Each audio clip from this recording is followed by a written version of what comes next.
finale di Santa Venerina va in scena la 16ª giornata del campionato Under 17 Elite con la Ionia Calcio chiamata a una pronta reazione dopo l'ultimo passo falso. La formazione guidata da mister Scuderi vuole infatti riscattare la pesante sconfitta interna per 0-5 subita nell'ultimo turno contro il Torregrotta. Non sarà però una gara semplice perché dall'altra parte ci sarà un avversario altrettanto desideroso di riscatto. Il città di mister Bianco arriva a Santa Venerina dove il KO casalingo per 3-0 contro il Real Catania proverà a invertire la rotta per tenere vive le speranze di risalita.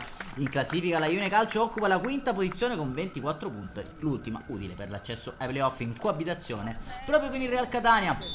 Prima occasione con la Ionia Calcio che ci mette 4 minuti a passare in vantaggio. Palla intelligente tra le linee di Grasso per Rametta che lascia lì la sfera a Vecchio che leva la sicura al mancino impallinando Santo Canale per il vantaggio dei ragazzi di mister Scuderi. La rete del numero 11.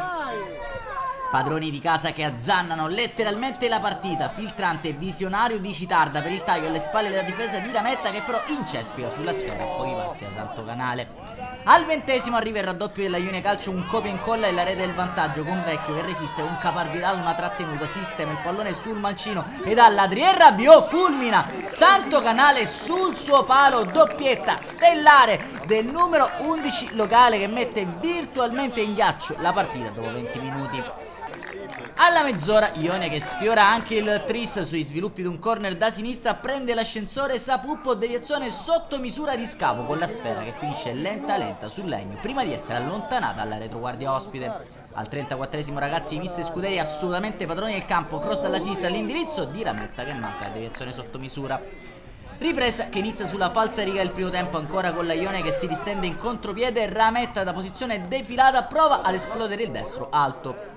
Primo cambio per mister Scuderi con Rametta che lascia spazio al compagno Reitano. Proprio il neoentrato riceve il pallone in zona mediana, alza la testa e lascia partire un lancio telecomandato per Lopresti e con uno stop acrobatico si sistema il pallone. Prova a scartare Santo Canale che si oppone per 1, 2, 3 volte prima che un difensore del mister Bianco allontani definitivamente la minaccia. Occasione clamorosa della Ionia Calcio da rivedere tutta nel nostro replay.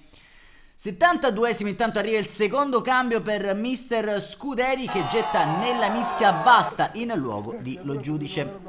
2 minuti più tardi schema su calcio piazzato orchestrato dai due nuovi entrati. Vasta appoggia dietro per Reitano che carica il mancino. Santo Canale fa sua la sfera in 2 tempi. Al 77° tocca a Bonaccorso prendere il posto di Martin Lopresti. 82° Ionia che cerca più riprese il tris, cross da destra sventato dall'uscita di Santo Canale. Vasta prova a ribadire in rete ma ancora Santo Canale sulla sua strada sul proseguo dell'azione. Ancora un tentativo dall'India allontanato a pochi metri dalla linea di porta da un difensore ospite. Doppio cambio per mister Scuderi e cambia la batteria di esterni, fuori Scavo e Parisi per Donato e Coco. Nel finale cerca gloria personale anche Grasso e con caparbietà si districa tra una selva di maglie gialle prima di sparare alto con il mancino. Scampoli di gara anche per Santa Lucia che prende il posto di Guardo, ma non c'è più tempo. Al comunale di Santa Venerina arriva il triplice fischio. La Ionia Calcio riscatta l'ultima sconfitta con una vittoria convincente e meritata che permette ai ragazzi di mister Scuderi di salire a quota 27 punti in classifica. Un saluto amici appassionati e appuntamento come al solito alla prossima.